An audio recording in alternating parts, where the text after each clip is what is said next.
Hello everyone, how are you doing? This is MD Tech here for another quick tutorial. In today's tutorial, I'm going to show you guys how to go about disabling the microphone on your Windows 10 laptop, desktop, or tablet computer.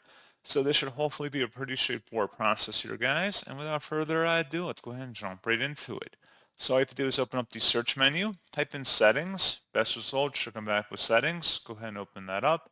Select the system tile, and then on the left side underneath system, select sound.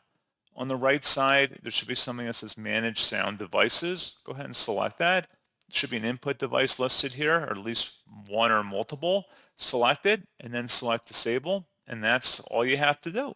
So pretty straightforward process, guys, and as always, thank you for watching. I do hope that was able to help you out, and I do look forward to catching you all in the next tutorial.